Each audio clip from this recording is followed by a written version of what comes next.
is what you need to find out. We're all on that journey, and we can't beat ourselves up too much. And I don't know about you, but like this week, I have been sitting right at the edge of 282 pounds, 282. Nothing's working. You know what I did the other night? I had a homemade chocolate cookie with chocolate chips in it, whatever the wife made.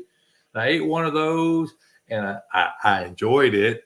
And then I made my own Philly cheesesteak. I took a sirloin roast that had been in the crock pot, let it stay cold, chopped it up, put the fat in with it, put some Swiss cheese over it and some grilled onions in there, ate that thing up like a beggar on a bologna sandwich, down 3 pounds this morning, loving it. Yeah. Nice. And I mean, I don't know, I'm going to weigh myself here in a few days. I was 508 before Carbogeddon. And we'll see what the scale says on the 15th. And I'm not worried about it. I'm going to predict. Okay, I'm going to make a prediction. I was 5'11", and then on August the 15th, and then I dropped to 508 on September 2nd. All right. And I had Carbogeddon, but that ended last Wednesday. So from last Wednesday, which would have been what, the 6th? From the 6th until now, I've been 100% clean, 100% good, and I'm going to be good until the 15th. And I'm going to predict that I go right back to 508. I'm going to predict through all the Carbogeddon that I didn't lose any weight or gain any weight. I'm going to be 508 on the 15th. That's my guess. We'll see. I have no idea, but that's what I think it was going to be. And then, that's the good part. The bad part is on the 15th I leave to go on vacation, so I'll be up in Ohio for a week, and I don't know. It could be the Carbogeddon revisited. I just I can't tell you what it'll be. Well, whatever it is, you're gonna do you. We're gonna love you, and we're gonna be right here, and we're gonna be part of the whole solution. Of course, what's not to love? Yeah, well, we'll leave that alone. Now, I want to give Ali some time because you said that you might be leaving soon. So address, impress, and enjoy. Let's talk about the show. What did you like about the show? Both you and Brett. What's going on, Brett? I've been Googling this codfish thing, and I'm getting scary results. You don't even want to see the web searches. That stuff that's come up. The best part of the Keto after show is talking about the Keto pre-show, and that was Dave Mack. He came. Yes, he was as advertised today. That was, man, I lost it, man. I laughed so hard I thought I was gonna pee myself, man. Really funny. That was epic. I thought all the guests were great. I loved Becky. It was great to finally meet her. She likes and comments a lot on all of our channels and is in the chats, and what a sweetheart. Just a sweetheart. We're gonna take a GoFundMe so she doesn't have to live in her car. We're gonna get her out. We're gonna get her out of her car. You hang in there. You be strong, Becky. We're gonna get you out of that car, baby. But but what a sweetheart. I thought she had a great story, great energy. And then same with Christy. I love that somebody's coming into the space from a different place, talking about mental health and that. That is so underrepresented. And then, of course, Dave Mack, eating fish sperm. Who can beat that? Who wants to? Yeah, that's unbeatable. The Japanese, I guess. Yeah. No. Gotcha. No. Bad enough they use whale barf for perfume. Ew. No. Ew. So what was your favorite part of the show tonight, Brett? What did you particularly enjoy?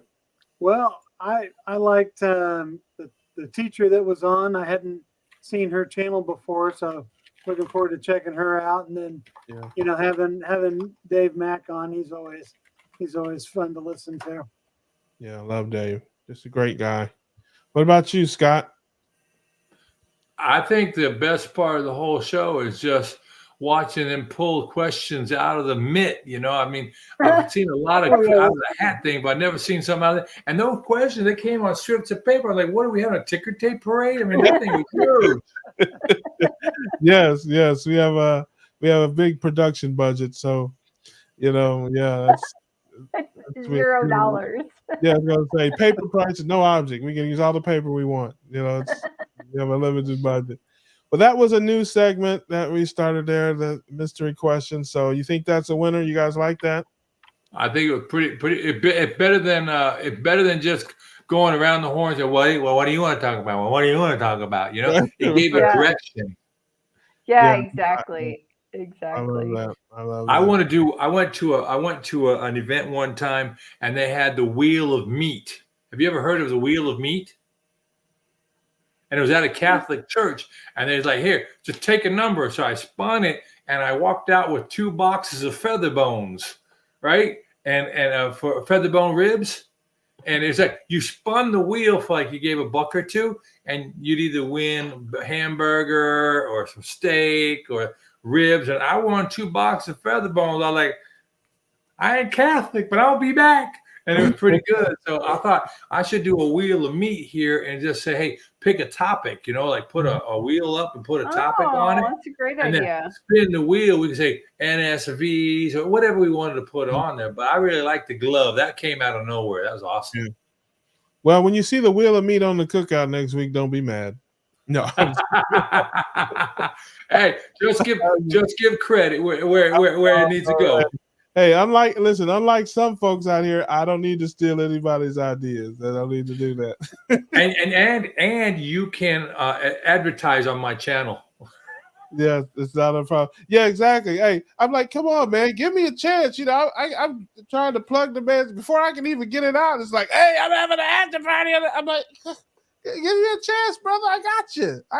I will not. I was excited. Guilty as charged. I'm teasing. When I went to the Indy 500 this year. Go ahead, Brad. I'm sorry. Somebody had a Wheel of Meat. There was a beef producer. They sell like Omaha steaks with the mail order meat stuff, and they had a thing where you could spin the wheel and win, delivered meats and things. Yeah, that was pretty cool. Yeah, now I lived in the shadow of Omaha for 15 years, and so Omaha Steaks and then when I was in office there, we got a lot of Omaha Steaks. I'm just leave that right there. You know what I mean? I kind of miss that much free beef, but hey. Yeah. Somebody sent me some Omaha Steaks for my birthday. I've had them before. They're pretty good. Can't complain. Yeah. I personally think they're meh. Yeah, I can get some good beef in a lot of places. Yeah. Yep. I'm not a snob, but hey, man, somebody sends you meat in the mail. What are you gonna complain about? Only in this day and age, Hey, listen. Hey, last time I sent somebody my meat in the mail, I ended up in a legal situation. I'm just saying. This is not the barbecue show where you can bring up any topic. This is a more family rated show, okay? At 10 o'clock at night. It's 11 o'clock at night there. Oh, okay. It's the West Coast families. There's West Coast. Oh, yeah, it's true. It's like 7 o'clock there.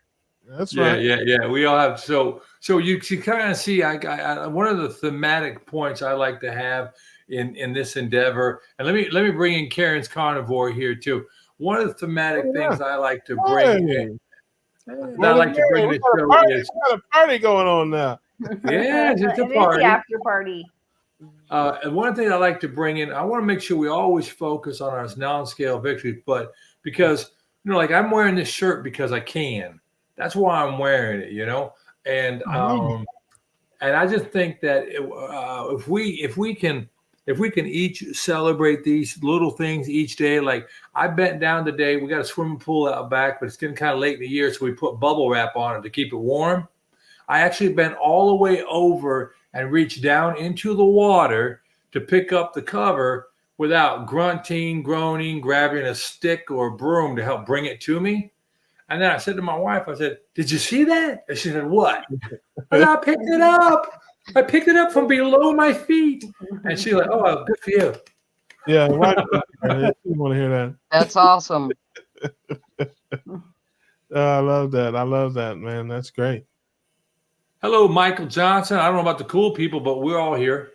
He's speaking for himself. I'm cool as the other side of the pillow. Thank you very much. Oh, okay.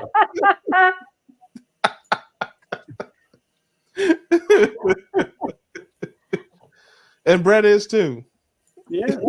Now, Brett must be freezing. Yeah. Yeah, he's in a meat locker there. You know, I'm telling you what. And I don't know about those beefs, man. They don't look right, man. They took all the fat off those beef. I don't want all that. It looks like prime meat to me. It looks good. There's not enough fat on that meat, man. I'll tell you what, that's been photoshopped. I want the fat.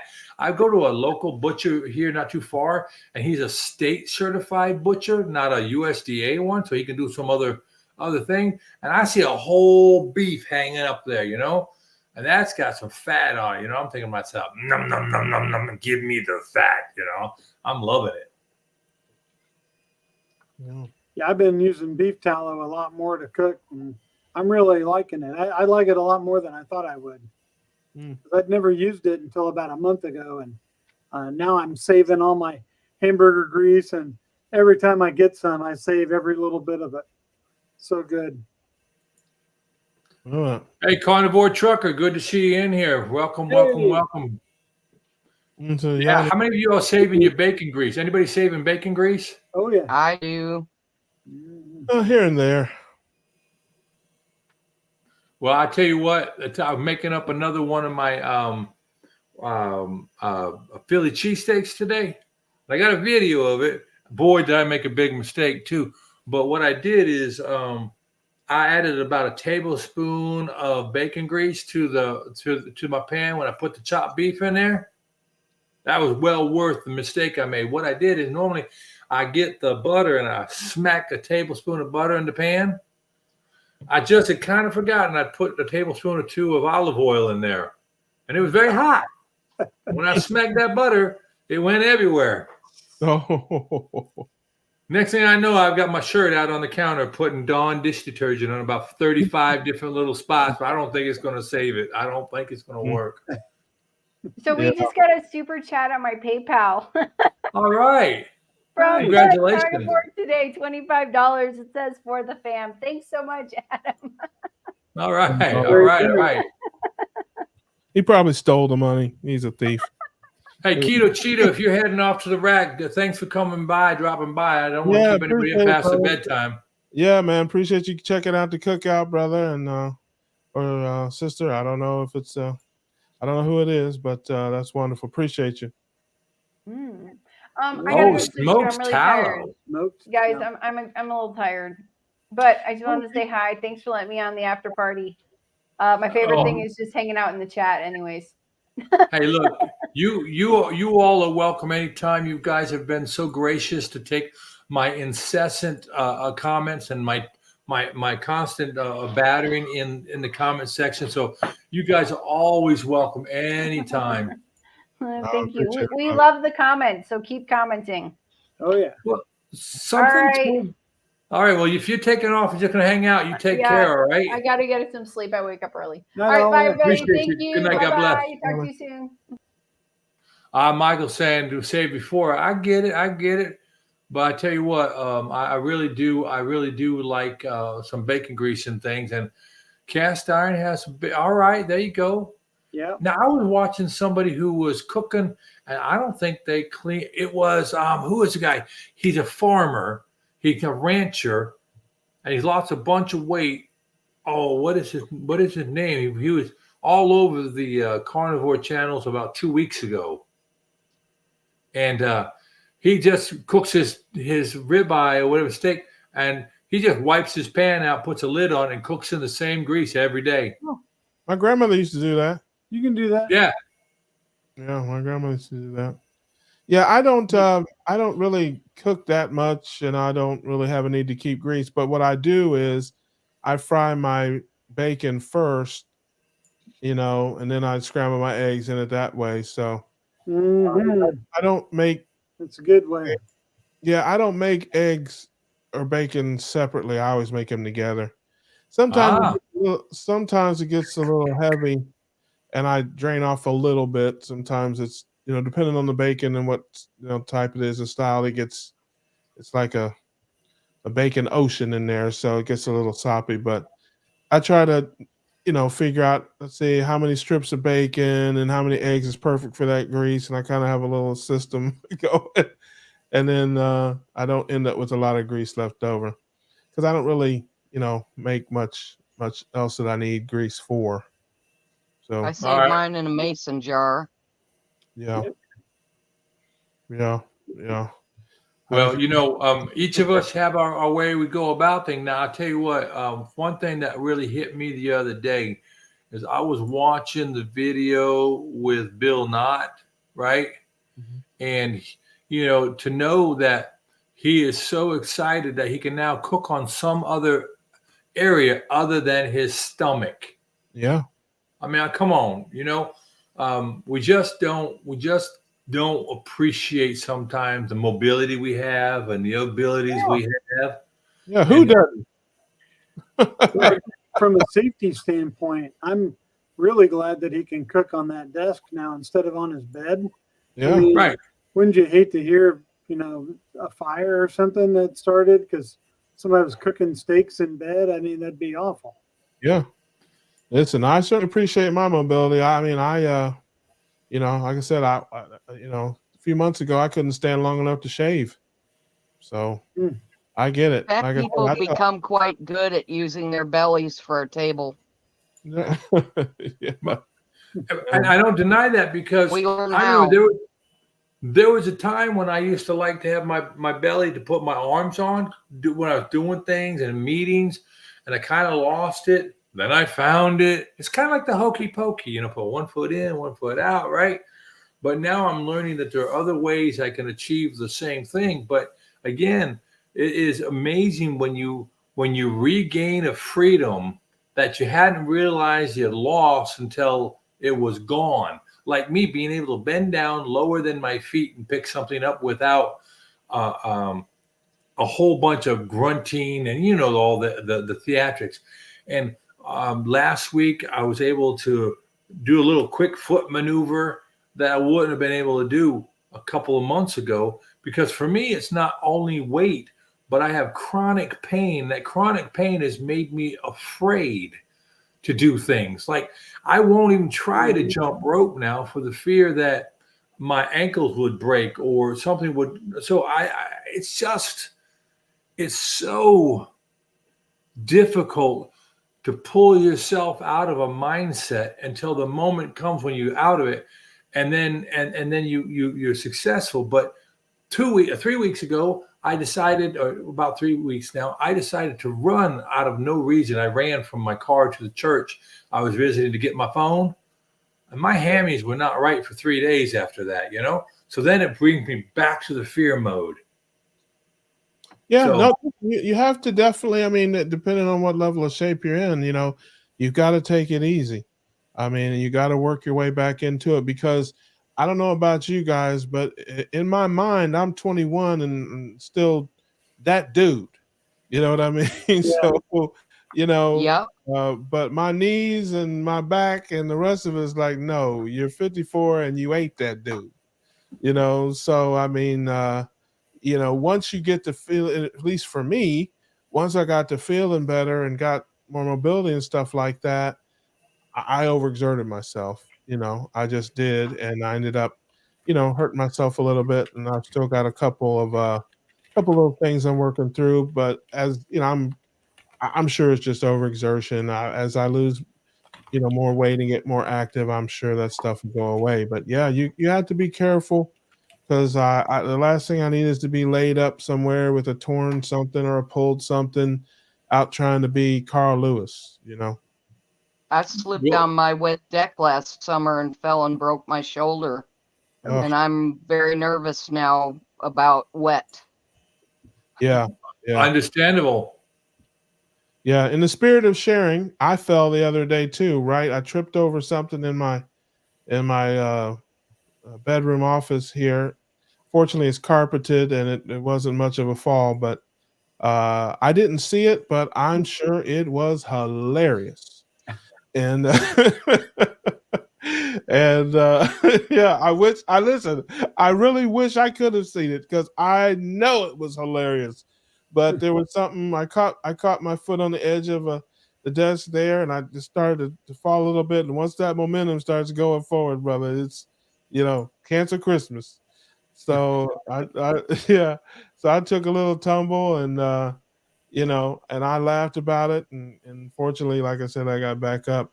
The last time I took a fall, I ended up tearing my knee up pretty bad and being laid up for about 3 months. So yeah, I don't need that in my I life. think a lot of what happens is your weight redistributes as you get older. And even though you may weigh about the same as you did 20 years ago, it's in different places now. And if you move quickly like you did then, that momentum from where that weight is now and wasn't there before carries you, like what Russ just said. The momentum is a killer. Yeah, yeah. It's like once you get going downhill, brother, you're not. Yeah, just let it go. Just don't even try to fight. Just fall on. Just fall on down, man. Don't even. Yeah, you're right. A lot of people do hurt themselves because, like, they'll put their wrist out and then they snap a Yeah, wrist. yeah, Instead, yeah, Yep. I mean, look at children the way they fall. They just go all in and they come yeah. back up. But we're not children anymore. Yeah, it's not the fall, it's the trying not to fall part that's the funniest and also probably the most dangerous. You know, Yeah, yeah. so There's just no escaping it. But these are important topics to talk about because, like, my wife was helping this lady. She's currently going through leukemia, and she took her she was at her house and taking care of her, and she was getting to the stool, and she fell, and in falling she snapped her tibia, right at the Yeah. ankle. Well, that is no bueno when you're undergoing all these treatment. And this has been 3 months and she's still affected. Now, it was no one's fault. It was just a situation. They didn't have a belt on her for fall risk. We went and bought one that day. But the thing is, it doesn't take much in the right situation to really create an enduring injury. Mhm. And people who are in shape don't understand the absolute freedom they have from the fears that those of us who either because of our weight or because of our infirmary, I mean, I am terrified. If I do something to this side of my neck because they took the muscles out of anything, I can be gone like this from a ripped what do you call it, carotid artery, right? I don't have any muscles protecting it. So those fears are very, very real. But what's great is I think with time I can maybe build up some more muscle here, give myself a little bit of a relief from the fear because that's what really gets us. I think it's fear. yeah. Yeah. Oh Lord. Hey, listen, Wolverine in the house.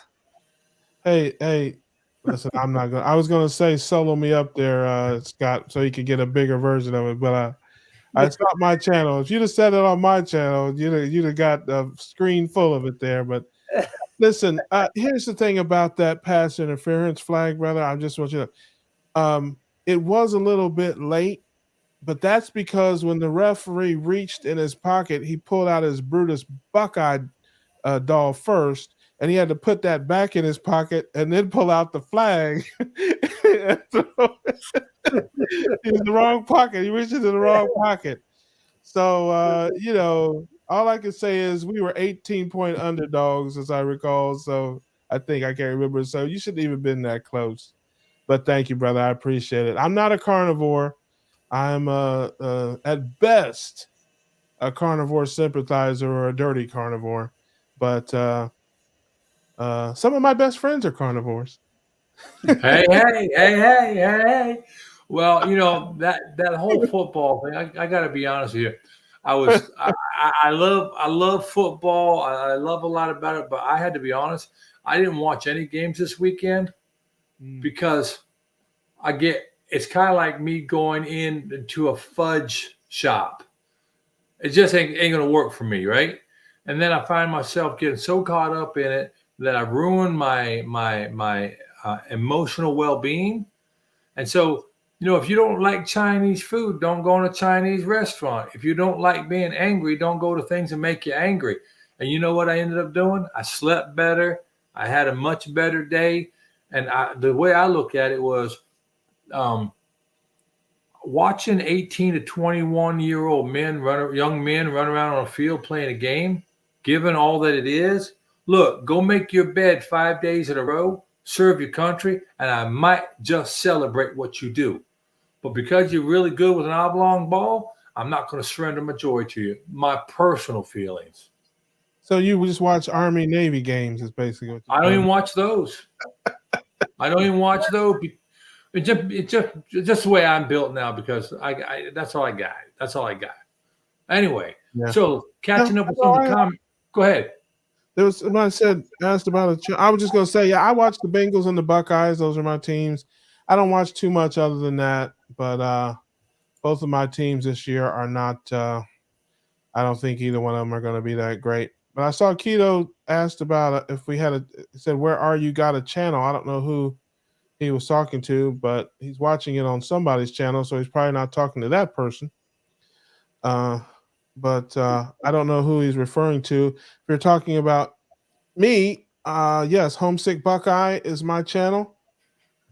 Check it out. If you can. And by the way, everybody and anybody who wants to promote their channel, feel free to throw it into the chat. You're not going to offend me. And there's a setting. It's on my name tag, but there's a setting somewhere in your settings to let people broadcast their names. I think underneath their names. I don't know how to do that, but I'll be glad to learn. Yeah. It's a setting. Bottom left hand of the screens. There's a button somewhere in your settings. You can click it. I don't know where it's at either, and then people's names and channels can show up on their picture there. You'll figure it out. But I don't know which. I'm not a whiz on StreamYard either. I don't like the Cookout. Adam hosts that, so he's got all the settings on his stuff. Yeah. But anyway, I do have my channel up, Scott. Now I've got some videos there. I put the link in there. I had to get something there before the live stream, before Carrie shows the one that I sent him. So it's going now. All right, good. Yeah, but it's at Homesick Buckeye, and I'm sure Scott will put it probably in the description after the stream is over. Or you can Google it or go to YouTube and search it, Homesick Buckeye. And what I could do, I wonder if I can go here and take the banner off. There we go. There we go. And then you have to go in, like Brett will have to go into his settings and change, to add a second line. But there you go. There's my channel, and Scott's got a AKA under his, but you're in my channel most likely. But it's real simple. It's Carnivore Scott without the space. I really had to dig deep for that naming convention. With the meat racks, you're looking at Brett. Who's your carnivore? That's me. I just subbed to Karen. She's got 5 subs now. Yeah, we'll sub. That's right. I'll hit you up later on there, Karen. Let me see if I can bring up another window here just a second, and we'll do a little bit more of that. And then I can throw up that page here real quick. Yeah. Anyway, so what are you guys in the crowd? Go ahead, like Brett. Why don't you share a little bit with us? All right. Well, I got my 6-month anniversary coming up on the 17th, so I'm probably gonna make a little video for that. And I was just doing some notes tonight on what I might want to talk about, and I might grill something, and talk about the things that I've improved in the last 6 months, victories, non-victories, non-scale victories, and then some kind of plan for the next 6 months. Things I want to change, things I want to implement, stuff like that. All right, good. I got And, I got some ribeyes the other day, and I found a couple chuck eye steaks, which I haven't been able to find. So I may do like a ribeye chuck eye cook-off comparison. I don't know. We'll think of something. Where do you shop up there? They have Costco's up that way. Some Yeah. Costco, Kroger, Meyer. Meyer. Now there's a blast from the past. Yeah, I don't think there's any Meyer south of Kentucky. Yeah, I don't know. Yeah, they don't have them I down think here. they're owned by Kroger, aren't they? Meyer, no. Meyer's different. No. Yeah, I think they've been trying to get bought out a few times. The Fred Meyer family, I think they still own it. I think so. Yeah, I remember when they first came out because I lived in rural Ohio, and in Marion, Ohio, they had a Myers, and this was in the 80s. And man, was it the rave. It was basically like the super Walmart, Yeah. before Walmart. And man, people love that place. And that place was always packed. That was Yeah. 30 years ago. I like Meyer. It's always a nice, clean store, and people are, Yeah. they keep the place maintained and nice Yeah. clientele, and it's a good place to shop. well, I know that Myers is out in Nebraska. So, again, what you have to do is I had a gentleman who was a teacher of mine when I was getting my last degree, and he worked in the grocery business, and he said it's a brutal business. The margins are very, very limited, and what they'll end up doing is they'll sell off part of their stores in certain marketplaces that are less profitable. They'll maintain some in other ones, and it's a kind of like a morphing thing that changes back and forth, and that it's just hard to keep up with it because they will rebrand, they will sell out to Kroger's or whatever, but there's really not a lot of margin in the grocery business. Karen's got 10 subs now. There you go. Good for you, Karen. Wow. Yeah, that you can thank Walmart and those guys for that. They kind of ruined the grocery business for a lot of folks. From back in the day with the margins and all that when they came out and started doing what they do. Yeah, I just want everybody to get a chance to see Karen's page here, so you can kind of get an idea of what you're looking for when you see it. So, and when she does it, it's Karen's Carnivore Journey. And they had a dash QZ1UH. That's Can't really see it. That's What's that? YouTube's ID. Everybody gets those weird IDs behind their name. Yeah, Or a lot of people do. Yeah, not Okay. the channel ID. You want the channel. What's the other one? There's two choices, I think. Channel ID, and the other one is a. I'm going to Control C and put it right down here in the chat, and then we'll go ahead and go back to all the beautiful people here in the chat. Let's see, we'll go out here. We got that. I don't know what the best way to lay this out is. There we go. That's 1, 2, 3. Yeah, there you go. Got us all in there.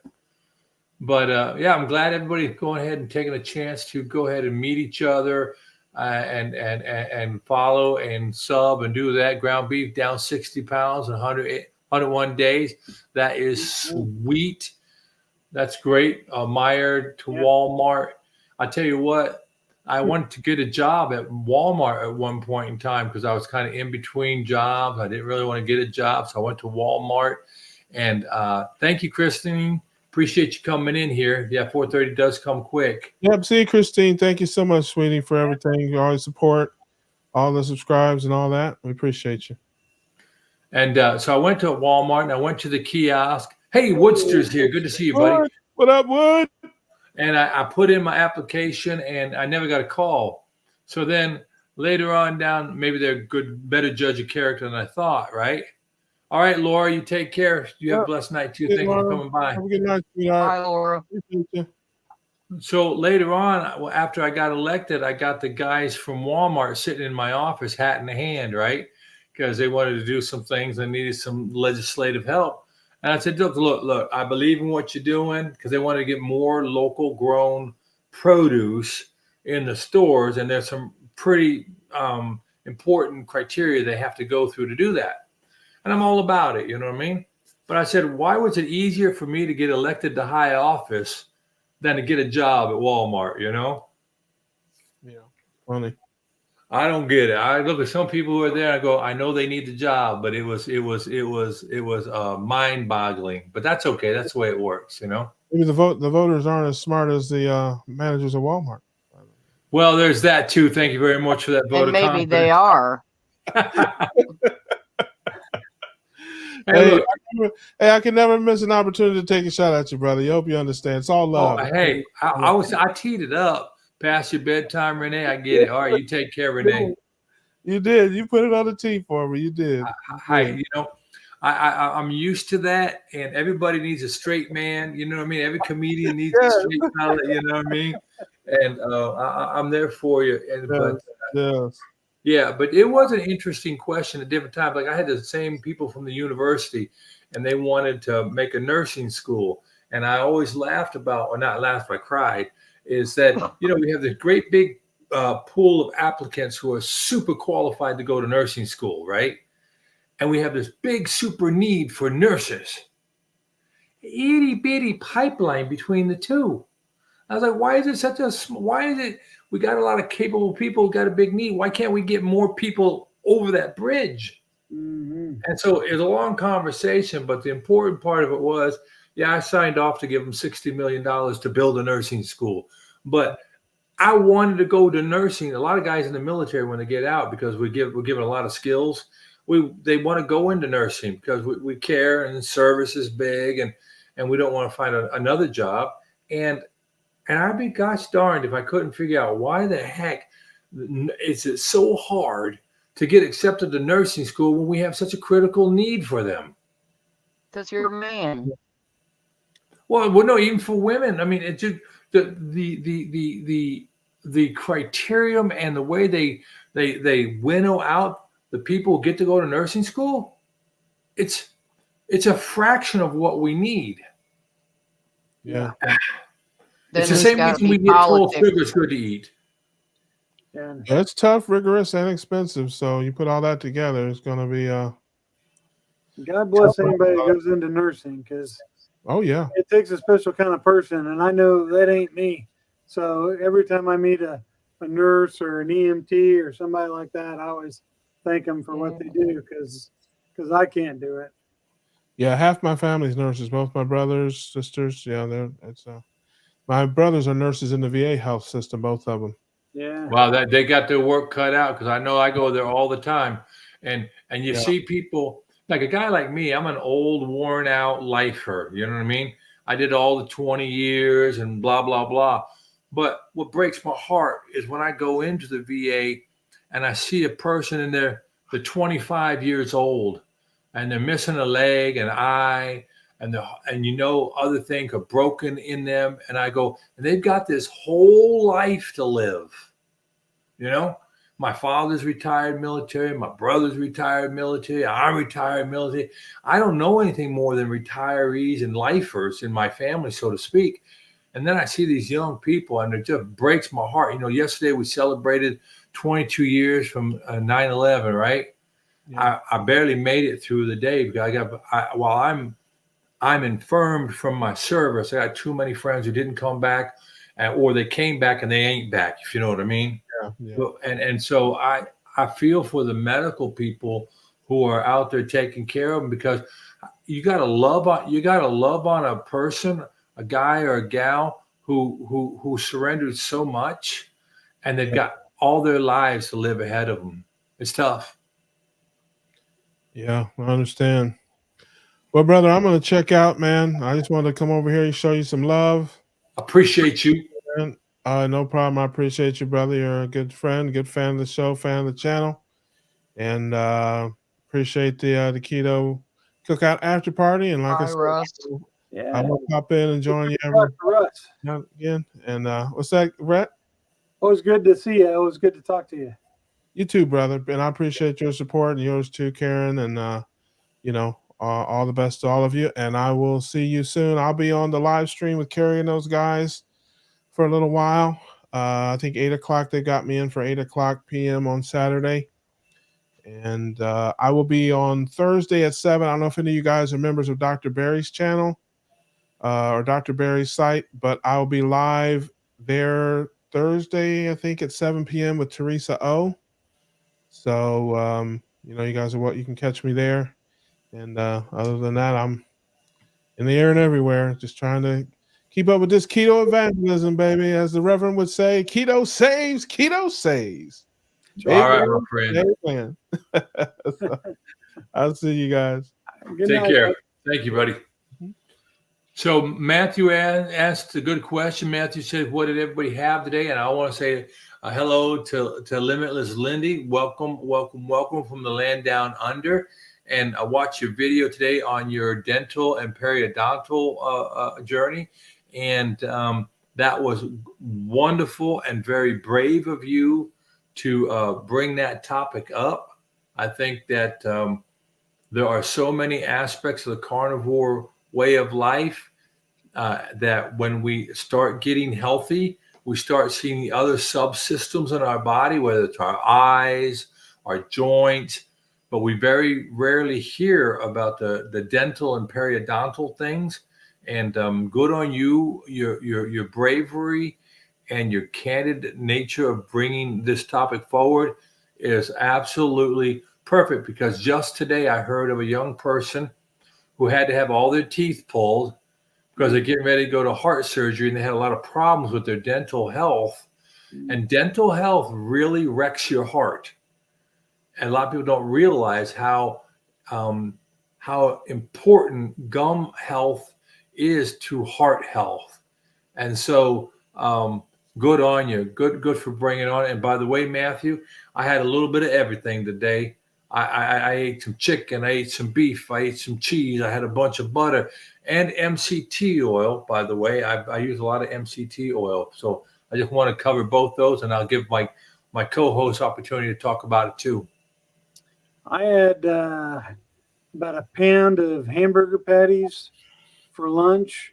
And then for dinner tonight, we kind of did a little freezer clean out of some of the fish and whitefish and cod and salmon, and just had fixed like 3 different kinds of fish. So I'm still doing the sea lion diet challenge for September. So yeah, it was hamburger and then fish for dinner. I had to put on, I haven't been trying not to eat as much butter because butter isn't technically sea lion, but I wasn't getting hardly any fat with that fish tonight. So I went ahead and added a bunch of butter to it. Cool. I did an 8-ounce sirloin in my air fryer, and I filled the frying pan with some butter and sauteed some shrimp and garlic. Yeah. I did have shrimp today. The wife put some chicken tenders in the pan, and I got to be honest with you, I'm not a chicken hater, but chicken breasts and chicken tenders just aren't doing it for me, because I just want to put them in a blender with some fat, you know what I mean? Because they're so dry. But she cooked them in a bunch of butter, and then she put shrimp in there. And I was like, all right, I can do this. I can do this. So I went sea lion for part of the day today too. Did she bread the chicken tenders? Oh, no. She didn't put like pork panko on it or something, like ground up pork rinds or something? No, we just put the chicken. It's the chicken. Well, it's a chicken tender. It's the loin, the little loin part of the breast.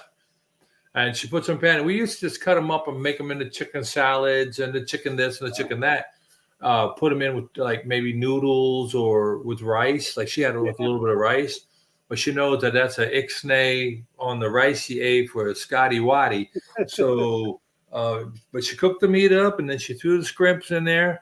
And I made myself I don't know if you do this, Brett. Brett, do you ever make yourself some, or anybody else, do you ever make yourself some Philly cheesesteaks? I not in the traditional sense, no. But I do get the shaved beef, and I like to cook that up in the cast iron pan with some beef tallow and salt and butter, and just eat the shaved beef. Well, I got to be honest with what I did. And so we inherited a meat slicer from my father-in-law. I highly coveted this meat slicer that was made in 1974. Oh, it's Right. probably a good one. No, actually, it's like a Ronco one, right? Oh, But he took good care of it, right? And so I pulled out and I put this top loin in a crock pot, cooked it up. I pulled the top loin out, put it in the refrigerator overnight, and then I made it into thin pieces of sliced beef. So the first night I just did that thin beef in a garlic and butter sauce. mm-hmm. And then the second night I took it and I chopped it up real fine. And like I told people last night, don't tell the wife, but I chopped up a bunch of fat in it too. And I chopped it up in there and pan fried it, got it crispy over a bed of fried onions and then a couple slices of Swiss cheese. Oh, that was spot on. So Wow. today I decided for breakfast to do the same thing, but I didn't do the onions. I just did the beef with butter, salt, pepper, and the Swiss cheese. I was on that like a beggar on bologna sandwich because, you know, what I did, I took the thin slices and I made them into thin strips and then I diced it like you might do onions or Spam. And I cooked that up. Oh, the only thing that make that better, I think the thing I'm going to do tomorrow is I'm going to pan fry the last bit of the beef and then I'm going to fry a couple eggs and put a couple of over medium eggs. I wasn't laughing at you, buddy. When you said Ronco, I had this vision of Ron Popeil and his Pocket Fisherman, the commercial. Do you remember that? Oh, yeah. And that's what I was laughing at. Oh, you weren't going to offend me anyway, but I appreciate that. Some of these younger people probably don't remember him, but he's Ron. Anything made by Ronco is Ron Popeil. And he had this thing called a Pocket Fisherman, and it had a telescoping rod, and it telescoped down to a little thing you could put in your pocket. And it was like the beginning of infomercials. Yeah. Yeah. He was like the first, you know, slap chop guy, you know, doing those commercials. And some of that stuff now, if you have it like still new in the original box, some of that stuff's pretty collectible. Yeah. Him and the Weeder gym, the little Weeder barbell gym deal. They were like the first real 30-minute infomercials. Yeah. Right. I used to remember and watching that stuff. And then when I was in the military in the 80s and I had to work shift work, now, you can't believe it, but weather guys got to do weather all around the clock. And we watch all those infomercials all night long. But you got to go, Woodster. Appreciate you dropping by, my friend. Hope I can catch you here a little longer one night. Maybe even bring you on when you're ready to come back and do a little more time. But I know you got family and a job and everything else. So thank you for coming and spending some time with us, my friend. But that makes sense, Scott, since the weather never stops. So you do have to monitor it 24/7. Oh, yeah. We did. And but you know, the funny thing about fishing. So I got deployed for when we had a little soiree over in Bosnia. Some of you may have read about that. Mm-hmm. So I got a chance to go and play in that. And I ended up in Hungary and in dead of winter. And I can't tell you how cold it was, but it's like North Dakota cold, right? And they had, we went there and I was first in type thing. And there were two magazines. There was a Victoria's Secret catalog and a Field and Stream magazine. So being the man I am, I took and read that Field and Stream many times. And I got this hankering to go fishing. And I'd never gone fishing before. And when I went home and we were stationed in Germany, when I got back home, I took the wife to France. She thought she was going to France for a fun time. No, we went for fishing. Wow. But I'm no good at fishing. I bought everything. Well, what I'm getting to is I have a telescoping Ronco type fishing rod. Ooh. And I have a Mickey Mouse spinner. Not spinner, but a bait cast. Not bait cast, I guess a spinner, right? A closed-faced a rod. Like a Zebco? Yeah, like a Zebco, but right, yeah, yeah. Bullet thing, yeah. Yeah, and you know what? I use that to jig and do things under trees along banks and to slay the bluegills, you know? And I tell you what, I mean, I've spent the money getting rods and all this stuff, bought a boat, did the whole 9 yards. It's not my day. I don't like to fish. I like to catch. Now, Yeah. Hoosier, I know you like to go out and you throw your arm out casting 1,700 times in a day. Yep. Not Yeah, we not- bass not fish, me. and it's a constant workout. And that's kind of one of my non-scale victories over the last 6 months is I'm better able to handle a full day's worth of that and not be completely drained at the end of the day from it. Oh yeah, and not burnt, like you said. I think I remember you talking about not being so burnt because you know that water reflects up Sunburn. underneath. Yeah. Yeah. Yeah. In this last tournament, we had to walk to get, because I had to go pick up the truck and bring it down and pull the boat out. Well, I had to walk up this big hill to get back up to the parking lot. Didn't wear me out at all. Didn't phase me. And that was a nice little mini victory, you know. Hey, every victory adds up because at the end of the day, when you can enjoy your day, right? I mean, many of us realize when we're in our worst condition and we're talking about falling and we're talking about like when I took the kids sometimes to the park, I wouldn't fit on a ride, you know? Yeah. When your quality of life is impacted by your condition, even if your condition isn't obesity, I don't care what your condition is.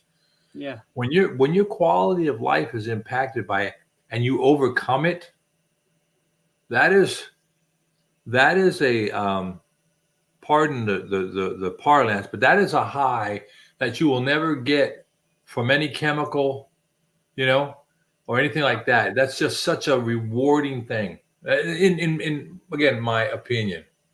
You know, and it was just me, you know, walking up that hill, and I got up to the top of the hill, and I'm like, it was just like one of those quiet little victories inside, you know. It's like, Okay, so that you bring up a really good one there, Brett, and I'll ask everybody else here. Okay. You know, we read and we hear about we really shouldn't be broadcasting if we're fasting, right? If you're going to fast, let's say for anything other than medicinal, say you're doing it for a spiritual reason, you're not supposed to be bragging about it, right?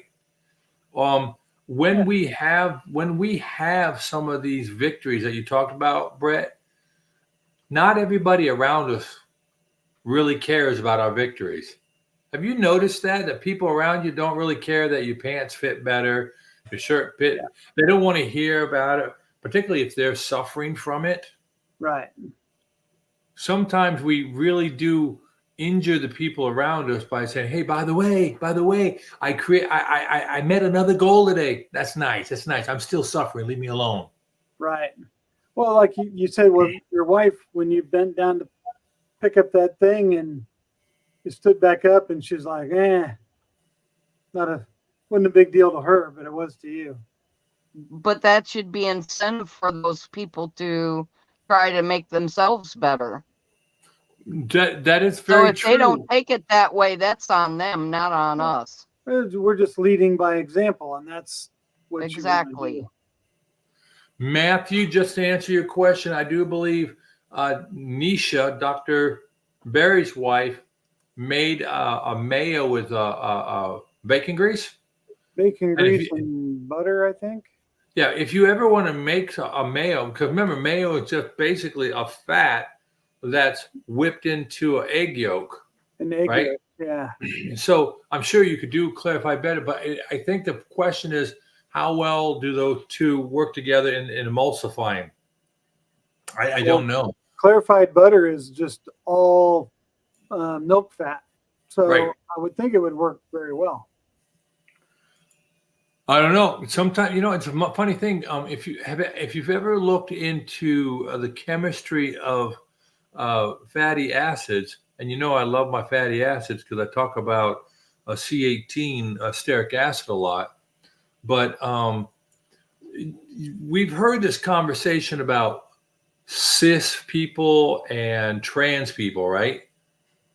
All right. Now let's not talk about that, but let's look at the word cis and trans and what they mean in chemistry. Have you ever looked to see what they mean in chemistry? No. That's No. where they come from. Oh. So when you have a long chain fatty acid and you have the different double bonds, if it's on the same side, it's cis. If it's on the other side, it's trans because it's transposed. Anyway, and then long chain fatty acids that are liquid are cis fats, right? And they lay flat on each other. And that's why they're liquid at room temperature. And that those that are trans tend to be solid. Oh. Anyway, and if you Google it up and you get into the fats, and Dr. Ben Bickman, he's the lipid guru in North America, maybe the world. But it's really cool. All right. Didn't know that. Yeah, it's silly stuff stuck in my head, and I don't know. I just stuff. Okay, Monkey Man. I wanted to answer ground beef guy's question on if I'm working in a beef processing plant or not. But no, this is just a background, so you can't see my messy basement. I think I can change it. Oh, I gotta go. Sorry about that, Monkey Man. I put in Karen's page. Stand by. I know. I'm not necessarily the sharpest tool in the shed, but I'm in the shed at least. Could be worse. There we are. That's how you get in. Oh, whoa. Holy mackerel. That's a background that gets your eyeballs. Like a background of ribeyes. Yeah. Now, wait a minute. Now, Lisa says, I want to clarify, but butter would dissolve from the heat of the meat you put it in, separate. I think it would, so I don't know what clarified butter would separate from. It would just melt in a liquid. Well, isn't clarified butter at room temperature almost liquid anyway? Believe so. Close. I mean, really? It's just ghee. You can buy ghee in the store in a jar. Yeah. But you can make your own ghee a lot cheaper. Yes. If you're patient.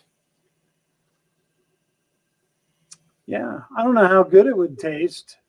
But Well, it would taste just as good. I mean, I've done it myself. I mean, I am not a clarified butter fan. I like it when I'm eating some seafood, right? But generally speaking, would I reach for that? Nah. I'll throw what I'll do if I'm not busy making a mess of my shirt. If you heard earlier, is I'll throw some. I used to throw a lot of olive oil, but now I have my own tallow that I render. Right, put some tallow in there, and then I'll throw the butter in as a finishing flavor, so to speak.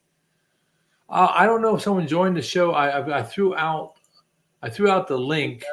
There's nobody new, but an individual by Monkey Man asked, "How do I join the after party?" And I threw the link out there. So that's how you do it. You're here. This is the after party. Right. So if I see you come into the green room or the waiting area, I'll throw a person in. That's it. So, all right, Barking Squirrel, welcome. I love that name because most people haven't heard a squirrel bark and realized it for what it is. Recipe for classic clarified butter, Jean Prairie. I love that guy. Excellent explanation of really enjoyable personality. I agree with you, Barking Squirrel. By the way, welcome to the house of Scotty P, a.k.a. Carnivore Scott, in the after party, or i.e. late night. A place where like-minded people can discuss things and topics that are near and dear for the day. And that's what this is. This is an opportunity. Karen's getting on here. Brett's getting on here. Limitless Lindy would be welcome on here if she wanted to get a camera. If she wanted to get a camera, and of course Susan and Lisa and everybody else, you're welcome here, because this is not a channel that is beholden to so many people that we can't keep up. It's just an opportunity for us to hone our, I don't want to say hone our craft, but hone our craft. Yep. I gotta ask this for Barking Squirrel. I gotta know, does he follow the Flying Squirrel channel with the guy that keeps trying to commit suicide like and get an insurance claim? The squirrel. There's a flying Yeah. squirrel and a Right. broom falls on and he picks it up and he puts it across his chest and then he lays there dead.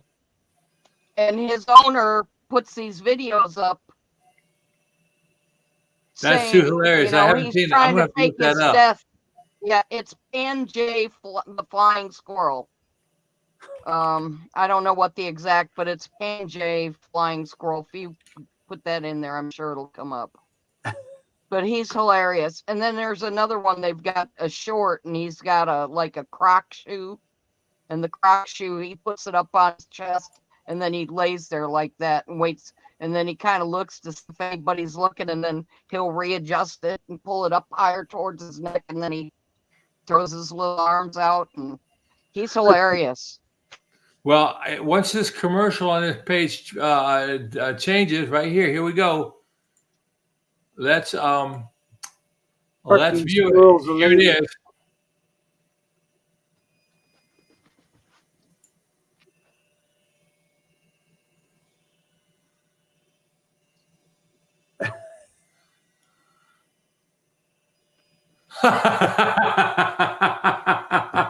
It's funny. Whenever I'm in a crappy mood and I need a laugh, I go to this guy, and I could watch this video over and over and over because he's hilarious. So it's Pan, as in PANJ, flying squirrel. 6.65 thousand subscribers. Look at him. He's hilarious. Yeah. I need a He does stunt other squirrel stuff in my with him life. too. I need a stunt squirrel in my life. I don't know how these people with these silly channels get so many subs. My son watches these videos where they throw phones off of bridges or off of balconies, and they break phones and hoverboards and these different things, and they make like a big production out of it. And the guy's got like 13 million subscribers. I'm like, Why? yeah. I'm like, how does that even happen? You know, it's like people on Twitch that they play games and they have 19 million or 35 million people watch them play games. Right. But you know, the guy's making for every one of those, there are 45,000 of us. Yeah. What are you going to do? Hey, Lisa, question for you.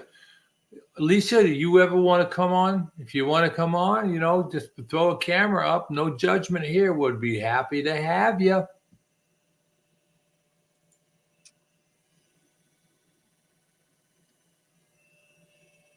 Squirrels, crickets. That's what we have. We have crickets out here.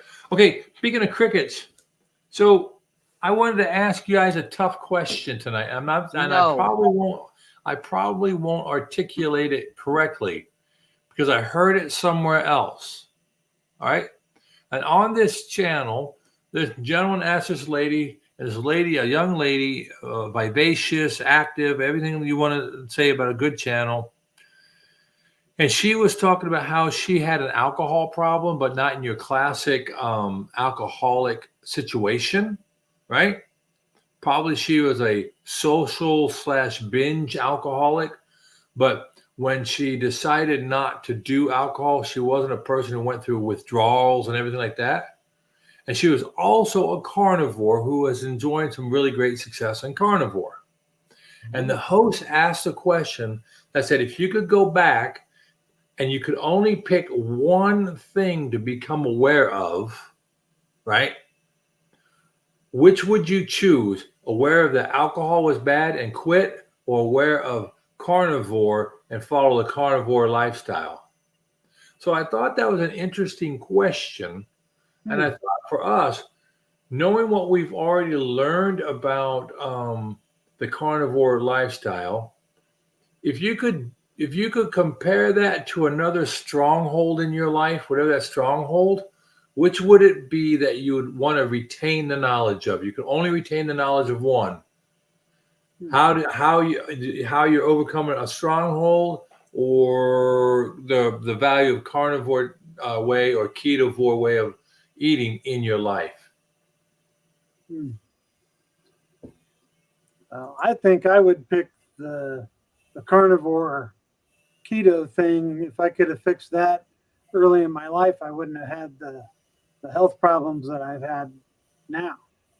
So, but who knows how that would have changed my life, and who I dated and who my kids would end up being and all that too. So sometimes be careful what you wish for. How about you, Karen?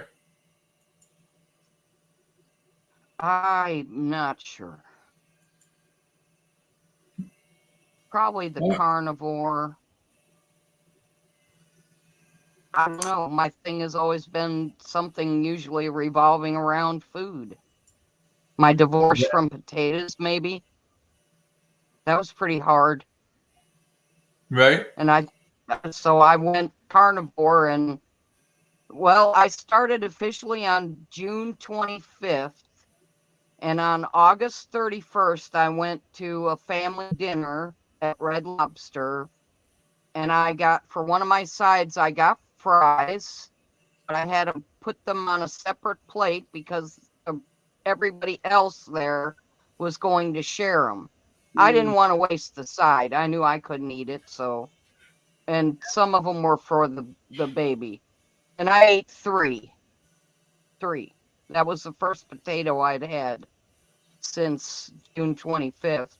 And if you knew me at all, you'd understand how monumental that is.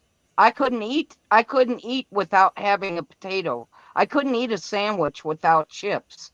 If I didn't have the chips, I didn't want the sandwich. I couldn't eat a cheeseburger without the fries. If I didn't have the fries, I didn't want the cheeseburger. And the same thing with breakfast. I had to have that hash brown. If I didn't have the hash brown, the rest of it was no good. No bueno. And so that was pretty hard for me. And I made it all the way till from June 25th to August 31st without putting a potato in my mouth. And I'm not going to beat myself up over 3 French fries. Yeah, absolutely. I would consider that a major victory. If you can only eat 3 French fries and then stop yourself from eating all the other French fries on the entire table, because that would have been me. And it was spread out. I ate one, and then maybe about 10 minutes later, I ate another one. And then a couple minutes after that, I ate another one. And then I just stopped because I knew where it was going to go, right where you said. Yeah. That's like the equivalent of taking one bite of the cookie and then putting the cookie down and not eating the rest of it. Right. Eating one chip, it's almost impossible. So that's why I was telling somebody we got this 1-year-old. Well, she's a year and a half now. And like they were giving her sweet tea and I'm like, you guys got to stop doing that. You're turning her into a sugar addict.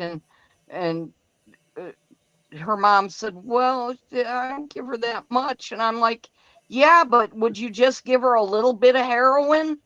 Would you just give her a little bit of cocaine? It's the same thing. It's an addictive thing.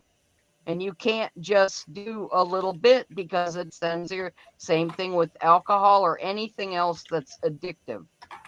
Now, this is physical with your, what you ingest, but there's a lot, gambling or sex or drugs or alcohol, anything that's addictive. It's all in the same realm. It just manifests differently. People just view sugar as this harmless thing. So they don't think anything of it, like they're not really causing harm, or they're not really doing something they shouldn't, you know. If you feel like you're slighting your little kid, then give them a little bit of some berries or something. Yeah. Berries or grapes aren't that bad. And for a little kid that burns a lot of calories, they're not going to be hurt by eating a little bit of fruit. You don't necessarily want it to be the citrus, but because they're really high. But most of your berries, grapes, they don't have that many carbs, and I think giving those to little kids are fine. If you give them the fruit, don't give them the juice. That's Right. another thing they found, is that if you eat the whole piece of fruit, that there's things in the whole piece of fruit that counteract all of that sweetness in the juice of the piece of fruit. Yeah. But you got to eat the skin and or rind or however it comes, Right. to be able to get the benefits. I totally agree with you, and of course, I think the body of evidence is behind that, and that's how our grandparents and great grandparents would have done it. And I just want to break here real quick for D High S. Hey, look, appreciate you. I hope that your evening goes well and that you're blessed this evening. And I appreciate your candor and your ability to just be honest. And so, thank you very much. Have a good one. Now, as far as Matthew was saying about Coca-Cola and triple coffee and ruining your teeth and overall health, I get it, brother. I get it that there are things out there that are designed for us to use them again. And when I was talking about a stronghold, whether it's food or alcohol, or like Karen would say, any one of a number of things that can become problematic for us in any given circumstance. In this show where I heard the question, the young lady said that most of her heart says she would give up the stronghold of alcohol. But the reality is, in giving and getting into the carnivore way of life, she was realizing that, alcohol is a type of sugar, right? Yeah. So it was a really tough question. And this question is meant to be one that thought-provoking for us to realize how deeply the whole carnivore journey, which is more than eating, impacts us. So like yesterday and the day before, I've been working on carving a wooden bowl. I like to do some woodworking on occasion. And I wanted to bring to the forefront of our discussions that carnivore lifestyle or keto lifestyle is only one aspect of the totality of our person. That we do many other things. This is not the only thing, because YouTube has an algorithm in a way that really pulls us into it. And I'm talking to a guy who's on here, 6 days a week. And I didn't want to be so swallowed up by YouTube. So I actually forced myself to put it down and go out to my garage and start working on something else I love doing, right? So that I would not find myself disassociated from the other aspects of my life, not so overwhelmed, like all I can do is think YouTube, and forgot that I like woodworking and artwork and all these and music.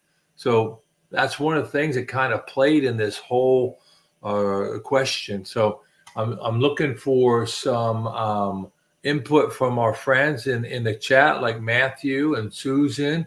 And again, it looks like Brett had to step away for a minute. And so, Karen, what are your thoughts on the complexity of who we are outside of what we eat and our exercise?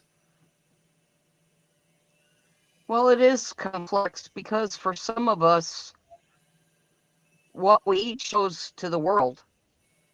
Those of us that are overweight and have those kind of issues, I mean, it's quite obvious to everyone what our issue is, but someone else that may be dealing with internal problems or mental health issues that you can't see on the outside, that's where it becomes more difficult, because people don't want to believe that there's anything wrong.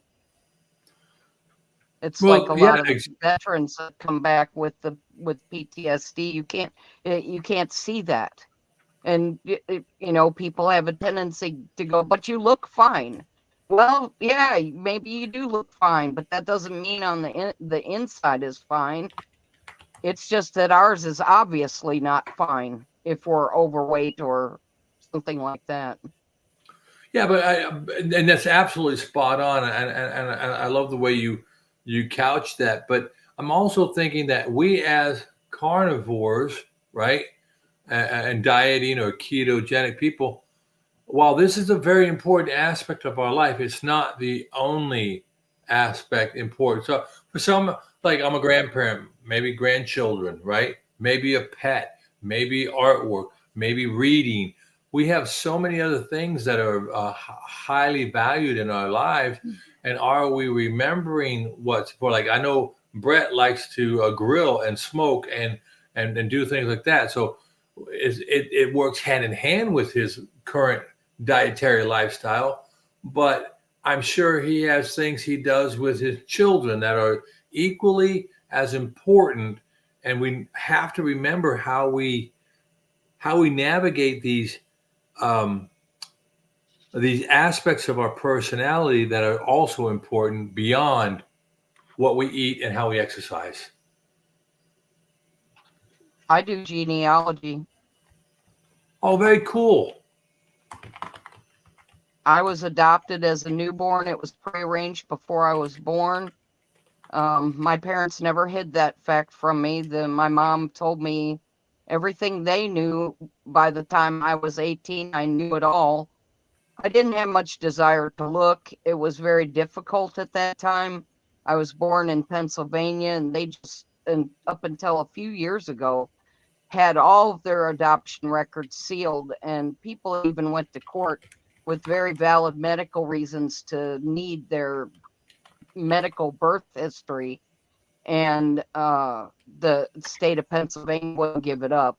But they've changed that now. But pre-internet days, it was the only way I was going to get anywhere was to go to Pennsylvania and hire someone to help me look.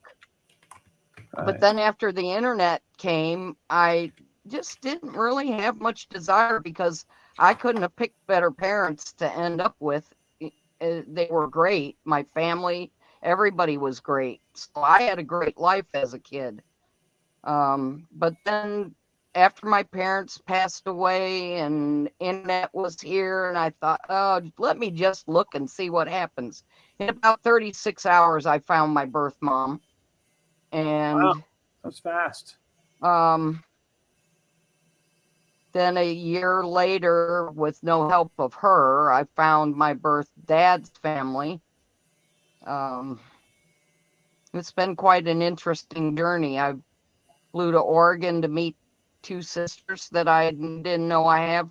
I went from being an only child to January of 2017 having a birth mother and 5 siblings, and then the next January I found the other side and found my birth dad had passed away, but he had 5 children, so I ended up with, in a year, 10 siblings. Wow. That's a shocker to the system, huh? Yeah, it was kind of, but knowing that I was adopted and knowing a little bit of the story, it wasn't a shocker in that aspect, but I was surprised it was so easy to find them. But part of the thing that helped was the ancestry. I was Right. about 98% certain that I had the right person, Right. and I had already done my DNA through Ancestry, but I bought her one and let her do it, and it was a match. So I've ended up finding a lot of relatives, but that's one of the main things I do. But that's something I can sit here and do on my computer, and I didn't have to get up out of this chair to do it. But I had a win today. Because I'm not good at getting up out of this chair. It was always too hard.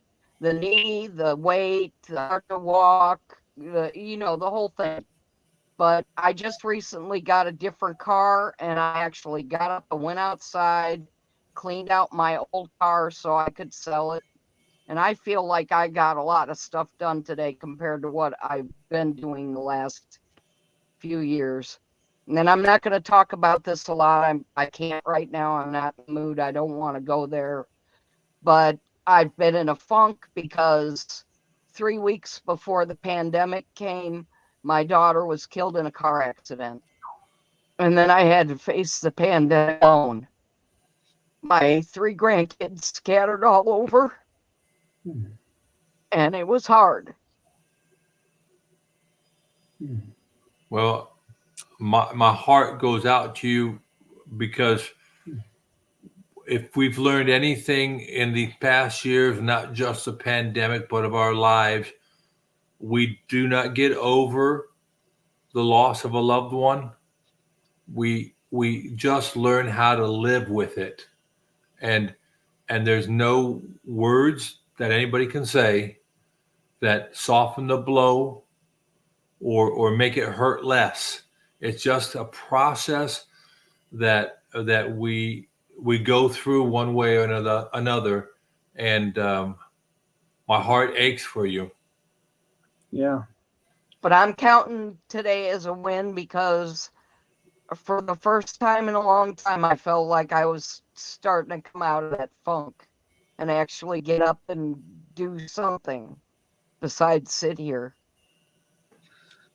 Well, And that's one reason why I went to carnivore, because I didn't want to just sit here, waste the rest of my life. Yeah, I'm 66 years old, but if I'd change now and start doing stuff right, I could have quite a few good years. Absolutely. Still.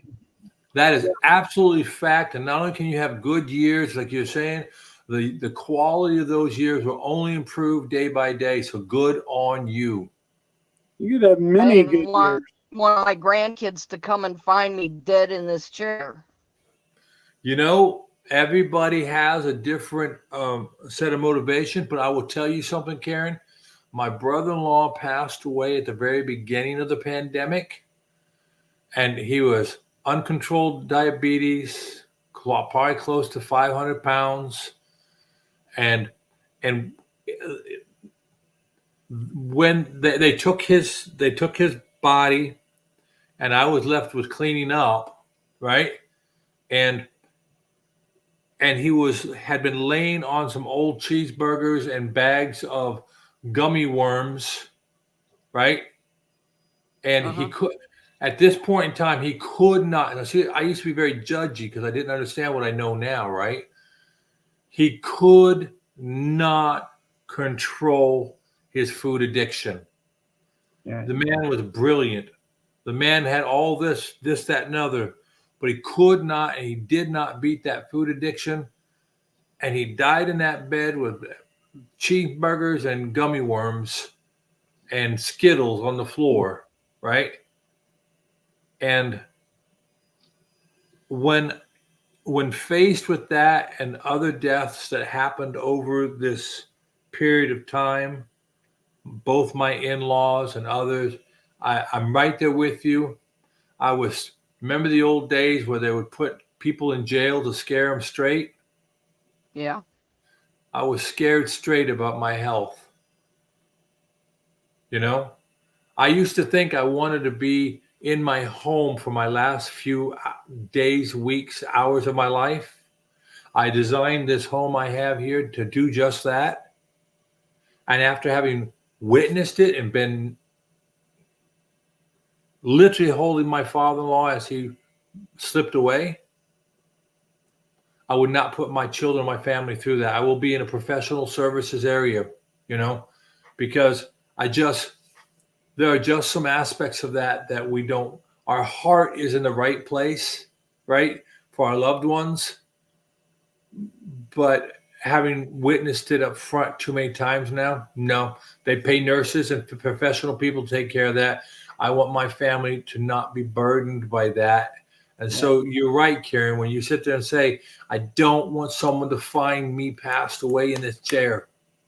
That's my motivation. That is awesome. That's a good why.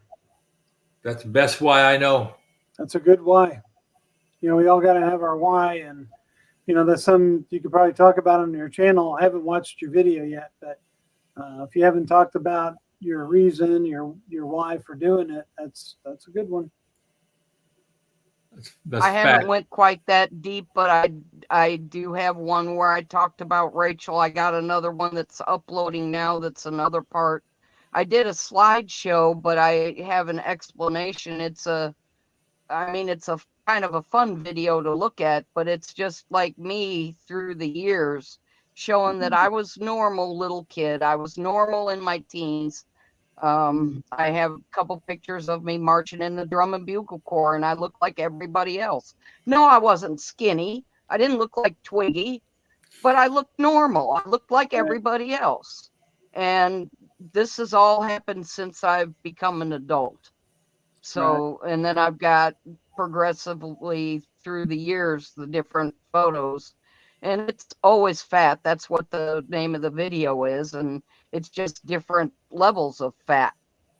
Yeah. And I had got serious in 2018, and I lost a bunch of weight, and I got down close to where Rachel, that's my daughter, where her weight was, and we were kind of competing.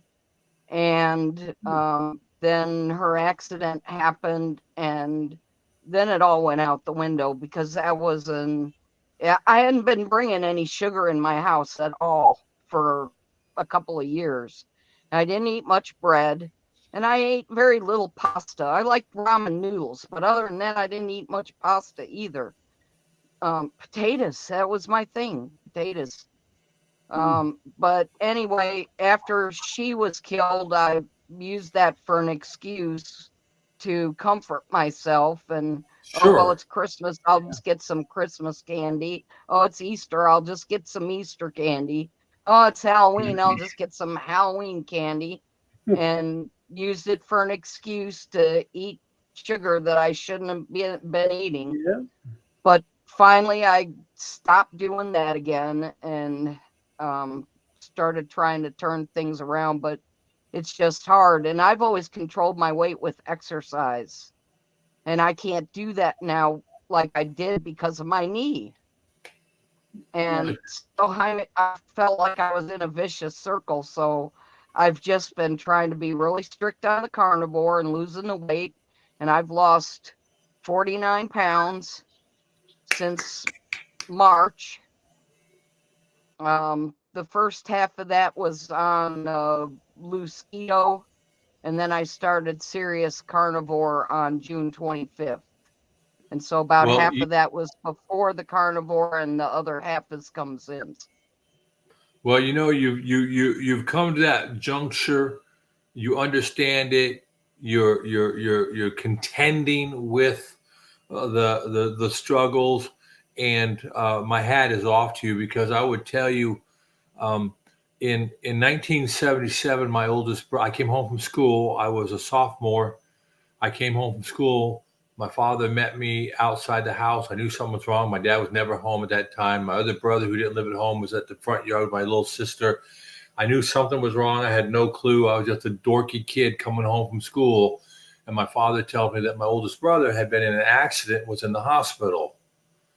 My father couldn't get to the point where it turns out that, yes, my brother was in the hospital, but he was in the morgue. And the challenge, of course, my mother was destroyed, which you obviously understand. And I did not understand this at that time. And I give much deference and grace to my mother, God rest her soul. But my mother was an alcoholic and had been for a long time. And with this, she only went further into her alcoholism. And then she got a full-blown case of agoraphobia, where she would never leave the house. I went through that a little bit. Sometimes I had to, but I didn't if I didn't have to. Right. And then the only thing that got my mom ever out of the house was my younger sister went to school in New Mexico, and she figured a way to go there. Anyway, my mother also smoked 2 to 3 packs of cigarettes a day for most of her adult life. And then in January 1st of 1997, she went home due to a cholangiocarcinoma, and I was stationed overseas. I missed her by 3 days of seeing her, but I was on the phone a lot with her, so I don't feel like I missed her. But the point is that combination of the addiction to alcohol, the loss of her firstborn child, not that she ever played favorites, none of that, the loss of that, and then everything else. And on top of that, my father, who had been in the military, I don't know how many of you all come from military families, but they don't overpay us, right? At least, particularly my father, he made $27 a month at one point in time. So mom was integral to the success of the family. Well, when my father retired and he had his education, he got a really good job. All of a sudden, mom went from being integrally important to the success of the family, right? She used to get underneath the front end of the car, or one of the cars, and push it up with her legs. And my dad would change tires from one car to another to go to a different job. My mom was buck wild, strong. She was gorgeous. She was flexible, right? She went from all of that to my dad making so much extra money that mom didn't have to do anything, and he doted on her hand and foot. So all this came together as a perfect storm for her, right? So having lived through that first person as her son, I can definitely relate to what you're saying, and I can honestly say that my heart is gladdened to hear you fighting for yourself, and that is without a doubt the toughest journey. So thank you for sharing, Karen. No problem. Hey, You'll guys, hear more about it eventually. I gotta get off of here. Gotta head to bed. Got a big day on the road tomorrow. But it was great. All right. Well, I appreciate you, Brett, for coming in. And we all know who's your carnivore. Yeah. Brett's your carnivore. Great chatting with you guys. And Karen, thank you for sharing that story. It's Sure. and you too, Scott. And very nice. Brett's my neighbor in Indiana. Where are you from? I'm in Southern Illinois. I mean, you're up north farther than me, but still next door. Yeah. So, all righty. Well, All right. You take care of yourself, buddy. Thanks for blessing us with your presence. great to come in. Thanks for having me. Bye. You betcha. See ya. All right. Bye-bye. Hey, Lisa, no worries. You're bouncing back and forth. I mean, come on. It's all good. And Susan, I was reading your comment there, and I understand sometimes our infirmaries, whatever they may be, we'll do that too. Okay, Susan, you take care. Oh yeah, gosh darn it, it is 11:30 at night. Woo-wee. Watch it, Scott. You're going to turn into a pumpkin. I know. I already got a pumpkin head. Like I said, I got a head like my uncle's on Easter Island. Oh, there's Lisa. She's another neighbor in Indiana. Yeah, my brother lives up in Elkhart, Indiana. Yeah, they're all up north. I'm only about an hour north of Paducah, Kentucky. I drive through there all the time because my father-in-law and mother-in-law lived in Champaign-Urbana. Yep, you'd come right through here on I-57. Yep. That's about 9 miles to the east of me. Okay, and I was stationed at Scott Air Force Base and outside, just a little bit east of East St. Louis in Belleville, Illinois. Belleville. Yep. All righty. Well, I know it's late, and hello, Michael. Good night to everybody. And I think I'm gonna use this as an off ramp here. So I know Susan's out there in South Carolina, South Kakalaki. So appreciate everybody coming in. Karen, thank you for joining us this evening, and we will reunite most likely tomorrow night. If you want to come on, I'll wait till most of the people get off their lives, and I'll throw up this after party / late night at Scotty's. So I appreciate you. Any final words, Miss Karen? Nope. I'm good. Have a good one. Thank you. All right, you do the same. Everybody have a great evening. I hope each one of you are blessed by our Lord and Savior tomorrow and through your night. And again, we'll see you around the neighborhood. Take care now. Bye-bye.